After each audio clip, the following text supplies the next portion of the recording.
Hello friends, welcome to ज्ञान केंद्र coaching classes. दोस्तों, आज की वीडियो में हम लोग सीखेंगे फ्यूचर इंडेफिनिट टेंस को। दोस्तों, अगर आप मेरे द्वारा अपलोड किए गए टेंस से रिलेटेड वीडियो को नहीं देखे हैं तो उसे आप देख लीजिए, जिसका लिंक इस वीडियो के डिस्क्रिप्शन बॉक्स में दिया हुआ है। तो दोस्तों, अगर आप मेरे चैनल पर नए हैं तो चैनल को सब्सक्राइब कर लीजिए तथा बेल आइकन दबा करके ऑल को सेलेक्ट कर लीजिए, जिससे मेरे द्वारा अपलोड किए जाने वाले सभी वीडियोस का नोटिफिकेशन आप तक सबसे पहले पहुंचे। तो चलिए दोस्तों, स्टार्ट करते हैं वीडियो।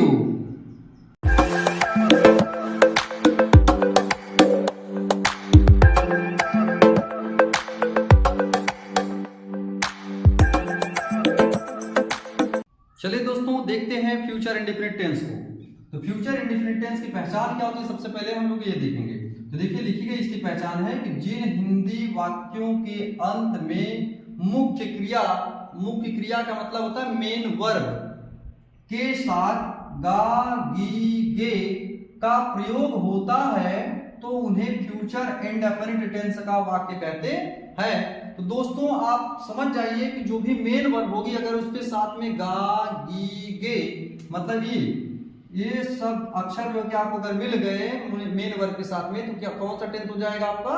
फ्यूचर इंडेफिनिट टेंस हो जाएगा। तो चलिए दोस्तों, इसकी पहचान कर लेते हैं। जैसे देखिए, लिखा हुआ कि वह स्कूल जाएगा, तो ये क्या है? मेन वर्ब है। जाना क्या है? मेन वर्ब है, और इसी में क्या लगा हुआ है? गा लगा हुआ है। तो देखिए, यहाँ पर गा की वजह से क्या हो गया? हमारा फ्यूचर इंडेफिनिट टेंस हुआ, क्योंकि ये मेन वर्ब के साथ आया है। उसी तरीके से यहाँ पर देखिए, मैं किताब पढ़ूंगा, कि पढ़ना क्या है? मेन वर्ब है, और इसी में क्या लगा है? गा लगा हुआ, तो इसकी वजह से ये भी हमारा फ्यूचर इंडेफिनिट टेंस का वाक्य हुआ। अगला सेंटेंस लिखा है, वे दूध पिएंगे, तो पीना क्या है? मेन वर्ब है, और इसी के साथ देखिए यहाँ पर क्या लगा हुआ है? गे लगा हुआ, तो ये भी हो गया हमारा फ्यूचर इंडेफिनिट टेंस। और अगला सेंटेंस लिखा है कि अर्चना नाचेगी, तो यहाँ पर नाचना क्या है? मेन वर्ब है, मुख्य क्रिया है, और इसी के साथ में आपका गी लगा हुआ, तो इसकी वजह से क्या हो गया? फ्यूचर इंडेफिनिट टेंस का वाक्य हो गया। तो दोस्तों, आशा करता हूं आप लोग इसकी पहचान सीख गए होंगे। तो अब हम लोग देखेंगे इसकी हेल्पिंग वर्ब क्या है। दोस्तों देखिए, यहाँ पर हेल्पिंग वर्ब लिखा हुआ है कि इस टेंस की हेल्पिंग वर्ब क्या है? विल शैल। अब इसमें हम लोग देखेंगे अफर्मेटिव सेंटेंस को पहले। तो देखिए दोस्तों, अफर्मेटिव सेंटेंस का स्ट्रक्चर दिया हुआ है। सबसे पहले सब्जेक्ट लिखते हैं, उसके बाद हेल्पिंग वर्ब लिखी जाएगी, विल या शैल। उसके बाद वर्ब की फर्स्ट फॉर्म का यूज करेंगे, फिर ऑब्जेक्ट आएगा, उसके बाद लास्ट में रिमेनिंग वर्ड आएगा। दोस्तों देखिए, इस स्ट्रक्चर के अकॉर्डिंग हम लोग क्या करेंगे? इसको ट्रांसलेट करेंगे। तो चलिए ट्रांसलेट करते हैं। पहला सेंटेंस आपका है कि वह स्कूल जाएगा, तो इसका हो जाएगा he will go to school. He will go to school. अगला सेंटेंस लिखा है, मैं किताब पढ़ूंगा, तो इसका हो जाएगा I shall read the book. I shall read the book. अगला सेंटेंस लिखा हुआ है, वे दूध पिएंगे, इसका हो जाएगा they will drink the milk. They will drink the milk. अगला सेंटेंस लिखा है लास्ट वाला कि अर्चना नाचेगी, तो हो जाएगा Archana will dance. Archana will dance. तो देखिए दोस्तों, इसे हमने बना लिया। लेकिन दोस्तों, आपको कंफ्यूजन हुई होगी कि हम लोग यहाँ पर ई के साथ विल लगा दिए हैं, आई के साथ शैल लगा दिए हैं, फिर दे के साथ विल लगा दिए हैं, और यहाँ पर एक नाम है अर्चना, इसके साथ हमने क्या लगा दिया? विल लगा दिया। तो आपको यहाँ पर कंफ्यूजन हो रही है कि किसके साथ हम शैल का यूज करें और किसके साथ विल का यूज करें। तो दोस्तों देखिए, इसके लिए क्या है, कुछ नोट्स पॉइंट्स हैं, उनको अगर आप लर्न कर लेते हैं तो आप आसानी से भी किसी भी सेंटेंस को जो कि इस टेंस का रहेगा, फ्यूचर इंडेफिनिट टेंस का, उसको आप आसानी से ट्रांसलेट कर ले जाएंगे। तो दोस्तों, अब हम लोग देखेंगे इससे कुछ नोट्स पॉइंट को। तो चलिए दोस्तों, देखते हैं इसकी नोट्स पॉइंट को। तो देखिए दोस्तों, यहाँ पर जो है कुछ नोट्स पॉइंट्स मैंने लिख दिया है। जैसा कि पहला लिखा हुआ है इंपॉर्टेंट, अगर इस नोट पॉइंट्स को आप सीख जाते हो तो आपको कहीं पर कंफ्यूजन नहीं आएगी, और आप किसी भी सेंटेंस को आसानी से ट्रांसलेट कर ले जाएंगे, जो कि इस टेंस का अगर दिया रहेगा तब। तो देखिए दोस्तों, पहला नोट पॉइंट लिखा हुआ है कि हेल्पिंग वर्ब शैल का यूज केवल आई तथा वी के साथ करते हैं। दोस्तों ध्यान रखिएगा कि शैल जो आपकी हेल्पिंग वर्ब होती है, यह केवल आई और वी के साथ ही यूज की जाएगी और किसी के साथ यूज नहीं की जाएगी। और नोट पॉइंट 2 आपको बता रहा है कि हेल्पिंग वर्ब विल का यूज शेष सभी सब्जेक्ट्स का मतलब क्या होता है? इसका मतलब होता है कि जो बचे हुए सब्जेक्ट हैं, तो बचे हुए सब्जेक्ट कौन कौन से हैं? जैसे यहाँ पर लिखा गया है कि he, she, it, name, you, they, etc लिखा हुआ, मतलब इसी तरीके से और कोई भी सब्जेक्ट अगर रहेगा तो उसके साथ हम किसका यूज करेंगे? हेल्पिंग वर्ब विल का यूज करेंगे। तो दोस्तों आप याद रख लीजिए कि शैल का यूज केवल आई और वी के साथ करते हैं, बाकी जो सब्जेक्ट बचे रहेंगे उन सबके साथ आप विल लगाइए। कुछ भी सब्जेक्ट है आप विल लगा दीजिए, केवल आई और वी को छोड़ करके, क्योंकि आई और वी के साथ जो क्या लगाते हैं? हम शैल लगाते हैं। तो और एक पॉइंट लिखी हुई है कि इस टेंस में मेन वर्ब की फर्स्ट फॉर्म यानी V1 का यूज करते हैं, जो कि आपको स्ट्रक्चर में भी देखा था आपने। तो चलिए दोस्तों अब इसको हम ट्रांसलेट करते हैं जो सेंटेंसेस दिए हुए हैं। जैसा कि पहला सेंटेंस दिया है, वह बाजार जाएगा, तो यहां पर सब्जेक्ट क्या हो जाएगा? ही। तो ही के अकॉर्डिंग क्या लगाएंगे? हम विल लगाएंगे, जो कि अभी आपको बताया गया कि आई और वी के साथ केवल शैल लगाएंगे, बाकी सबके साथ क्या लगाइए? आप विल लगाइए। तो हो जाएगा ही विल, उसके बाद वर्ब की फर्स्ट फॉर्म लगाना है, तो क्या हो जाएगा? गो। ही विल गो, कहां जाएगा? बाजार। हो जाएगा to market. He will go to market, वह बाजार जाएगा। दूसरा सेंटेंस लिखा है कि वे कल ग्रामर पढ़ेंगे, तो इसका देखिए क्या हो जाएगा? दे। अब दे लिखा है, क्या लगाएंगे? हम विल का यूज करेंगे। दे विल पढ़ेंगे, तो हो जाएगा read. They will read grammar. They will read grammar. अब कब दे रहा है? कल दे रहा है, तो कल मतलब आने वाला कल, तो क्या हो जाएगा? यहां पर टुमारो हो जाएगा, टुमारो। अगला सेंटेंस लिखा है कि मैं आज गणित पढ़ाऊंगा, ये देखिए हो जाएगा आई। अब दोस्तों देखिए आई आया है, तो आई के साथ क्या यूज करेंगे? हम शैल यूज करेंगे, तो हो जाएगा आई शैल पढ़ाऊंगा, तो टीच हो जाएगा। I shell teach maths. I shell teach maths, आज पढ़ाऊंगा, तो हो जाएगा टुडे। आई शैल टीच मैथ्स टुडे।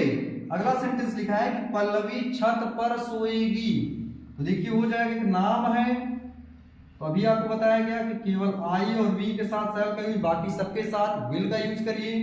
तो Pallavi will sleep, Pallavi will sleep, इसका मतलब हो जाएगा पल्लवी सोएगी, कहां सोएगी? छत पर, हो जाएगा on the roof. Pallavi will sleep on the roof. अगला सेंटेंस आपका दिया है कि हम खाना खाएंगे, तो इसमें देखिए क्या हो जाएगा? वी शैल, यहां पर वी के साथ किसका यूज करेंगे? शैल का यूज। तो we shall eat, we shall eat the food, we shall eat the food. तो देखिए दोस्तों अगर आप इन नोट्स को लर्न कर लेते हैं, जो यहाँ पर तीनों नोट्स दिए गए हैं, तो आपको इस टेंस के सेंटेंस में कोई भी दिक्कत नहीं आएगी ट्रांसलेशन करने में। दोस्तों ये इंपॉर्टेंट है कि शैल का यूज केवल आई और वी के साथ ही हम करेंगे, बाकी सब्जेक्ट के साथ हम विल का यूज करेंगे। तो दोस्तों अब हम लोग सीखेंगे फ्यूचर इंडेफिनिट टेंस के नेगेटिव सेंटेंस को, कि नेगेटिव सेंटेंस रहेगा तो उसको हम कैसे ट्रांसलेट करेंगे। तो चलिए दोस्तों देखते हैं नेगेटिव सेंटेंस को। तो देखिए दोस्तों यहाँ नेगेटिव सेंटेंस जो है आपका यहाँ पर दिया गया है, और इसका स्ट्रक्चर पहले देखेंगे हम लोग कि इसका स्ट्रक्चर क्या होता है। तो देखिए दोस्तों इसका स्ट्रक्चर दिया हुआ है कि सबसे पहले सब्जेक्ट लिखेंगे, उसके बाद आप हेल्पिंग वर्ब लगाएंगे, हेल्पिंग वर्ब में क्या लगाएंगे? विल या शैल का यूज करेंगे, उसके बाद आप नॉट का यूज करेंगे, फिर वर्ब की फर्स्ट फॉर्म लगाएंगे, फिर ऑब्जेक्ट लिखेंगे और लास्ट में क्या लिखेंगे? रिमेनिंग वर्ड्स को लिख देंगे, जो बचा हुआ सेंटेंस में वर्ड रहेगा उसको लिख देंगे। तो चलिए दोस्तों हम लोग देखते हैं पहले सेंटेंस को, जो कि लिखा हुआ है कि शिवम कार नहीं चलाएगा, शिवम कार नहीं चलाएगा। तो इसको ट्रांसलेट करके देखते हैं। देखिए दोस्तों इसको ट्रांसलेट करेंगे तो हो जाएगा, सबसे पहले सब्जेक्ट लिखेंगे तो हो जाएगा शिवम, शिवम एक नाम है तो हम क्या लगाएंगे? विल का यूज करेंगे, शिवम विल, फिर नॉट लगाएंगे, फिर वर्ब की फर्स्ट फॉर्म क्या हो जाएगी? ड्राइव, तो शिवम विल नॉट ड्राइव। फिर क्या बचा हुआ इसमें है? कार, तो हो जाएगा the car. Shivam will not drive the car. देखिए दोस्तों, इस तरह से हमने बना लिया। बहुत ही सिंपल होता है। निगेटिव सेंटेंस का रूल होता है कि जब इसमें निगेटिव वर्ड आया है लेकिन नॉट आया है तो आपको इसका यूज कहां करना है। तो दोस्तों ध्यान रखिए कि जब भी निगेटिव वर्ड का यूज करेंगे आप, तो आप हमेशा हेल्पिंग वर्ब के बाद किया करिए, हेल्पिंग वर्ब के बाद। लेकिन आपको ध्यान रखना है कि अगर हेल्पिंग वर्ब 2 शब्द या 3 शब्द की होती है, जैसे कुछ टेंसेस में होती है 2 शब्द या 3 शब्द आते हैं, तो नॉट का यूज केवल पहले शब्द के बाद करते हैं। इस बात का ध्यान रखिएगा दोस्तों। चलिए अगला सेंटेंस ट्रांसलेट करते हैं। मैं घर नहीं जाऊंगा, इसका हो जाएगा I shall not go home. I shall not go home, मैं घर नहीं जाऊंगा। अगला सेंटेंस दोस्तों देखिए लिखा है कि वह पत्र नहीं भेजेगा, तो इसका हो जाएगा he will not send a letter. वह पत्र नहीं भेजेगा, he will not send a letter. Last sentence लिखा है कि तुम कल शराब नहीं पियोगे। देखिए दोस्तों, इसको बनाएंगे you will not drink, you will not drink alcohol, alcohol. कल लिखा तो हो जाएगा टुमारो। तो देखिए दोस्तों, इस तरीके से हम जो कि निगेटिव सेंटेंस को आसानी से ट्रांसलेट कर ले जाएंगे। बहुत ही सिंपल होता है दोस्तों। आपने देख लिया कि कैसे हमने बनाया है। बस आपको जो मैंने नोट्स पॉइंट लिखवाई थी उसको आपको क्या करना है, लर्न कर लेना है। दोस्तों अब हम लोग देखेंगे फ्यूचर इंडेफिनिट टेंस के इंट्रोगेटिव सेंटेंस को। तो इंट्रोगेटिव सेंटेंस 2 प्रकार का होता है, उन दोनों को हम देखेंगे। तो चलिए दोस्तों देखते हैं। तो चलिए दोस्तों देखते हैं इंट्रोगेटिव सेंटेंस को। इंट्रोगेटिव सेंटेंस में टाइप फर्स्ट हो, मतलब ऐसे वाक्य जिनमें QW क्या वाक्य के शुरुआत में आता है। जब क्वेश्चन वर्ड आपका क्या जो है वाक्य के शुरू में आ जाए तब हम कैसे ट्रांसलेट करेंगे। तो पहले हम सेंटेंस को देख लेते हैं कि क्या कहां पर आ रहा है। जैसे कि इस तरह के सेंटेंस में लिखा है कि क्या वह आज स्कूल जाएगा। यहां पर देखिए क्या शुरू में आया है। उसी तरीके से सेंटेंस में लिखा है कि क्या तुम अपने भाई के साथ बाजार जाओगी, यहां पर लिखा है। फिर अगला देखिए सेंटेंस है कि क्या राधा पत्र नहीं लिखेगी। तो इस तरीके से आप देख रहे हैं इन सेंटेंसेस में क्या दिया है कि क्या जो क्वेश्चन वर्ड है उस वाक्य के शुरू में आया है। तो जब वाक्य के शुरू में क्या आ जाए तो हम कैसे ट्रांसलेट करते हैं। तो देखिए दोस्तों, इसका स्ट्रक्चर पहले हम देख लेते हैं। तो स्ट्रक्चर में लिखा हुआ कि सबसे पहले क्या लिखेंगे, हेल्पिंग वर्ब। इस टेंस की हेल्पिंग वर्ब क्या होती है, विल और शैल होती है। तो इनमें से कोई एक लगाई जाएगी। उसके बाद सब्जेक्ट लिखेंगे। फिर ऑप्शनल नॉट है। तो ऑप्शनल नॉट का मतलब होता है कि अगर सेंटेंस में नहीं शब्द का प्रयोग हुआ है तो नॉट हम लगाएंगे, अदरवाइज नहीं लगाएंगे। फिर देखिए वर्ब की फर्स्ट फॉर्म लिखनी है, फिर आपको ऑब्जेक्ट लिखना है और लास्ट में क्या लिखना है, रिमेनिंग वर्ड्स को लिखना है। तो दोस्तों अब इसको मैं बता देता हूं कि कैसे आप जो क्वेश्चन वर्ड क्या शुरू में है तो कैसे ट्रांसलेट करते हैं। तो देखिए इसका ट्रिक है, इसका एक रूल है कि अगर क्या से सेंटेंस की स्टार्टिंग हो रही है तो क्या की इंग्लिश नहीं लिखते हैं, बल्कि उसके प्लेस पर हेल्पिंग वर्ब लिखी जाती है। दोस्तों यही इसका नोट पॉइंट है, यही इसका रूल है। अगर सेंटेंस की स्टार्टिंग क्या से होती है क्या, तो क्या के प्लेस पे हम लोग क्या लिखते हैं, हेल्पिंग वर्ब लिखते हैं, क्या की इंग्लिश नहीं लिखते हैं। तो चलिए दोस्तों ट्रांसलेट करते हैं इसी रूल के अकॉर्डिंग। तो देखिए लिखा है कि क्या वह आज स्कूल जाएगा। तो क्या की इंग्लिश हम नहीं लिखेंगे, बल्कि इसके प्लेस पे क्या लिखेंगे, हेल्पिंग वर्ब लिखेंगे।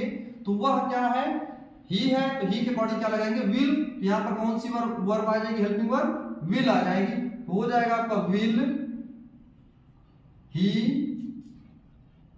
देखिए दोस्तों इसको बॉडी हम बना रहे हैं स्ट्रक्चर के अकॉर्डिंग। सबसे पहले क्या लगाया, विल लगाया। फिर सब्जेक्ट हमने लिखा। इसमें देख रहे हैं हम निगेटिव वर्ड नहीं आ रहा है, इसकी वजह से इसमें हम नहीं लगाएंगे, नॉट का यूज नहीं करेंगे। अब इसके बाद क्या करना, वर्ब की फर्स्ट फॉर्म। तो जाएगा लिखा है तो हो जाएगा गो, विल ही गो कहां, school. Will he go to school, will he go to school. फिर कहां लिखा, आज लिखा है तो क्या हो जाएगा इसमें, टुडे हो जाएगा, टुडे क्वेश्चन मार्क। देखिए दोस्तों मैंने बना लिया इस स्ट्रक्चर के अकॉर्डिंग। और जो मैंने बताया आपको नोट्स पॉइंट कि अगर क्या शुरू में आता है तो क्या की इंग्लिश नहीं लिखते हैं, बल्कि उसकी प्लेस पे क्या लिखते हैं, हेल्पिंग वर्ब लिखते हैं। तो देखिए अगला सेंटेंस लिखा है कि क्या तुम अपने भाई के साथ बाजार जाओगी। तो इसमें देखिए क्या शुरू में है, तो क्या लिखेंगे हम लोग हेल्पिंग वर्ब, तो हो जाएगा विल, फिर बनाएंगे you, will you go to market, will you go to market, क्या तुम बाजार जाओगी। अब यहां पर क्या है, अपने भाई के साथ, तो इसमें हो जाएगा विथ हर, विथ योर, इसमें हर नहीं, यू के अकॉर्डिंग क्या हो जाएगा, योर हो जाएगा अपने के लिए, with your brother, with your brother, last में क्वेश्चन मार्क। देखिए दोस्तों यह बन गया है। अगला सेंटेंस लिखा है कि क्या राधा पत्र नहीं लिखेगी। तो हो जाएगा will Radha not write a letter, will Radha not write a letter, क्या राधा पत्र नहीं लिखेगी। अगला सेंटेंस दोस्तों देखिए लिखा है कि क्या हम चाय नहीं पिएंगे। इसका हो जाएगा सैल। तो ध्यान दीजिए दोस्तों यहाँ पर हम आया है तो हम को इंग्लिश में बोलते हैं वी, तो इसके अकॉर्डिंग कौन सी हेल्पिंग वर्ब लगाएंगे, सैल का यूज करेंगे। तो यहाँ हो जाएगा सैल वी, फिर नहीं आया है तो नॉट लगाएंगे, shall we not take tea, क्या हम चाय नहीं पिएंगे। अगला सेंटेंस लिखा है जो लास्ट सेंटेंस है इस स्ट्रक्चर का, क्या वे नहीं पढ़ेंगे। इसका हो जाएगा will they not read, will they not read, क्या वे नहीं पढ़ेंगे। तो दोस्तों देखिए बहुत ही आसान अब हो चुका होगा क्योंकि आप समझ चुके होंगे कि इसमें कैसे हम बनाते हैं, क्योंकि मैंने नोट पॉइंट बता दिया आपको है कि सबसे पहले क्या लिखेंगे, हेल्पिंग वर्ब लिखेंगे अगर सेंटेंस की स्टार्टिंग क्या से होती है तब, और बाकी जो है कि आपको यहाँ पर स्ट्रक्चर दिखाया गया कैसे कैसे यूज करना है। तो दोस्तों इस तरीके से आप इंट्रोगेटिव सेंटेंस में टाइप फर्स्ट को आप समझ गए होंगे और किसी भी सेंटेंस को आसानी से ट्रांसलेट कर ले जाएंगे। दोस्तों हम लोग देखेंगे इंट्रोगेटिव सेकंड सेंटेंस का टाइप सेकंड, जिसमें आता है क्वेश्चन वर्ड आपका कहां पर, सेंटेंस के बीच में। तो चलिए दोस्तों देखते हैं, चलिए दोस्तों देखते हैं हम लोग इंट्रोगेटिव सेकंड सेंटेंस के टाइप सेकंड को। तो देखिए इसमें लिखा हुआ है कि ऐसे वाक्य जिनमें क्यू डब्ल्यू यानी कि प्रश्नवाचक शब्द क्या, क्यों, कैसे, कहां, कब इत्यादि जो होते हैं वाक्य के बीच में आते हैं तो उनको बोलते हैं टाइप सेकंड। मतलब अगर प्रश्नवाचक शब्द वाक्य में बीच में आए वाक्य के तो तब हम इसको कैसे ट्रांसलेट करेंगे। तो देखिए दोस्तों इसका स्ट्रक्चर लिखा हुआ है कि सबसे पहले क्या लिखेंगे, क्वेश्चन वर्ड को यानी कि प्रश्नवाचक शब्द जो आपका बीच में आ रहा है उसको कहां लिखना, सबसे पहले लिखना है, उसके बाद हेल्पिंग वर्ब लगानी है, उसके बाद क्या लिखना है, सब्जेक्ट लिखना है, फिर ऑप्शनल नॉट है यानी कि नेगेटिव वर्ड नहीं शब्द आया है अगर सेंटेंस में तो हम नॉट लगाएंगे अदरवाइज नहीं लगाएंगे। उसके बाद क्या करना, वर्ब की फर्स्ट फॉर्म, फिर ऑब्जेक्ट है, फिर रिमेनिंग वर्ड है।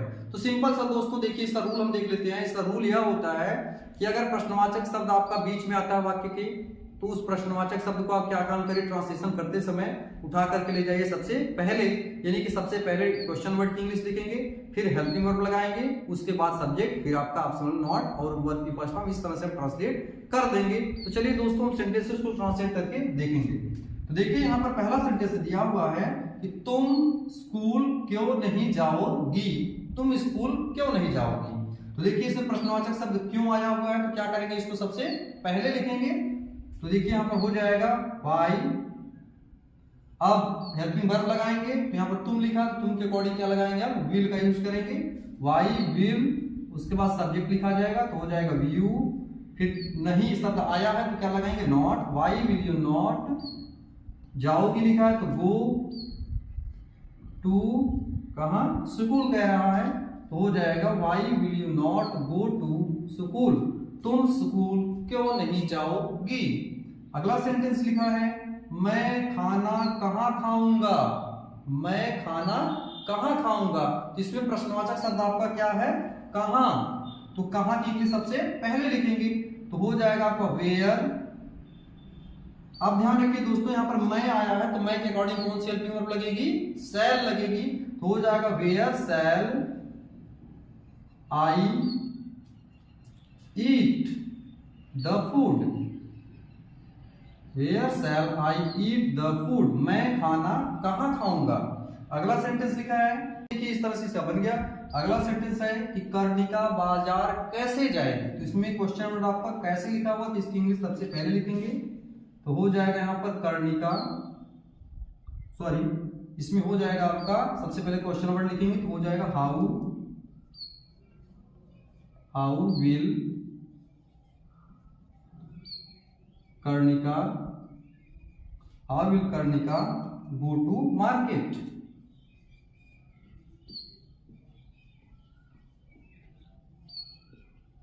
कर्णिका बाजार कैसे जाएगी। अगला सेंटेंस दोस्तों देखिए लिखा है, वह संस्कृत क्यों नहीं पढ़ेगा। तो क्यों आया है, तो क्या करें सबसे पहले लिखेंगे इसकी इंग्लिश, तो हो जाएगा why will he not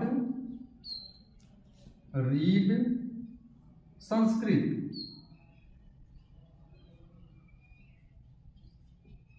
why will he not read Sanskrit. देखिए दोस्तों इस तरीके से हम लोगों ने इसको ट्रांसलेट कर लिया। अगर आप थोड़ा सा भी ध्यान देंगे तो आप आसानी से इसको ट्रांसलेट कर ले जाएंगे। तो दोस्तों देखिए, दोस्तों आप वीडियो में बने रहिए, क्योंकि इसके बाद हम लोग देखेंगे होमवर्क आज का, और पिछली वीडियो की जो होमवर्क हमने दिया था उसका सॉल्यूशन देखेंगे। तो चलिए दोस्तों देखते हैं होमवर्क पे आज का होमवर्क दिया जा रहा है कि ट्रांसलेट इनटू इंग्लिश। इसमें पहला सेंटेंस दिया गया है कि तुम कहां जाओगी, तुम कहां जाओगी। दूसरा सेंटेंस लिखा हुआ है मैं बाजार जाऊंगी। तीसरा सेंटेंस लिखा है कि वह किताब नहीं पढ़ेगा। चौथा सेंटेंस लिखा है क्या राजन हिंदी पढ़ाएगा। और पांचवा सेंटेंस लिखा हुआ है कि वे कल होमवर्क पूरा करेंगे। तो दोस्तों इनको आप ट्रांसलेट करके मुझे कमेंट करके बता सकते हैं आप जो है। इसका सॉल्यूशन मैं आपको नेक्स्ट वीडियो में दूंगा। चलिए दोस्तों हम लोग पिछली वीडियो का जो होमवर्क था उसका सॉल्व करते हैं। यहाँ पर देखिए पार्ट 9 का होमवर्क सॉल्यूशन, इसका सॉल्यूशन हम दे रहे हैं। तो देखिए पहला सेंटेंस लिखा है कि रानी सुबह से गाना गा रही थी। तो इसका हो जाएगा ट्रांसलेशन जो है, Rani had been singing song, Rani had been singing song since morning, Rani सुबह से गाना गा रही थी। अगला सेंटेंस दोस्तों है क्या वे 2 दिनों से स्कूल नहीं जा रहे थे। इसका हो जाएगा had they not been going to school, had they not been going to school for 2 days, next sentence लिखा है, क्वेश्चन मार्क रहेगा आपको। नेक्स्ट सेंटेंस लिखा है कि मैं 12 बजे से बाजार नहीं जा रहा था। इसमें हो जाएगा I had not been going to market, I had not been going to market since 12 o'clock. Last इसका अगला सेंटेंस लिखा है तुम 2 महीनों से स्कूल क्यों नहीं जा रहे थे। इसका हो जाएगा क्यों नहीं लिखा है बीच में, तो हो जाएगा why had you not been going to school for 2 months,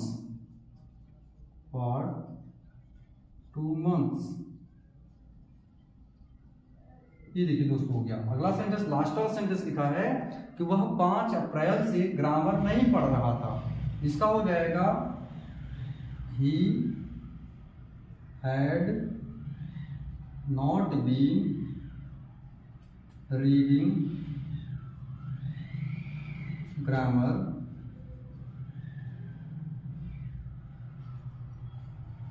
since 5th April, 5 अप्रैल से, since 5th April। देखिए दोस्तों इस तरीके से हम लोग इसको ट्रांसलेट कर लेंगे। दोस्तों तो इस प्रकार से हमने देखा जो पिछला होमवर्क दिया गया था उसका सॉल्यूशन हम लोग देखे हैं, और जो यहाँ पर होमवर्क दिया जा रहा है इसका सॉल्यूशन हम लोग नेक्स्ट वीडियो में देखेंगे, जो कि होगी पार्ट 11, क्योंकि ये 10 का होमवर्क है तो पार्ट 11 में आपको इसका सॉल्यूशन दिया जाएगा। तो दोस्तों आप मेरे वीडियोस में बने रहिए, और जो कि इसके बाद जो सीरीज आने वाली है उसमें हम लोग सीखेंगे active voice and passive voice को, उसके बाद फिर हम स्टार्ट करेंगे डायरेक्ट एंड इनडायरेक्ट स्पीच को। तो दोस्तों आप टेंस को अच्छे से क्लियर कर लीजिए, जितना भी मैंने पढ़ा दिया उसको आप देख लीजिए। अगर आप नहीं देखे हैं तो उसका लिंक भी मैंने इस वीडियो के डिस्क्रिप्शन बॉक्स में दे दिया है, तो दोस्तों आप वहां से उनको देख लीजिए और टेंस का पूरा कॉन्सेप्ट को क्लियर कर लीजिए, क्योंकि अगर आपको अच्छे से आ गया तो आपको डायरेक्ट इनडायरेक्ट और एक्टिव पैसिव वॉइस में कोई प्रॉब्लम नहीं क्रिएट होगी। तो दोस्तों आप मेरी वीडियोस को लाइक कर दीजिए तथा चैनल को सब्सक्राइब कर दीजिए। धन्यवाद।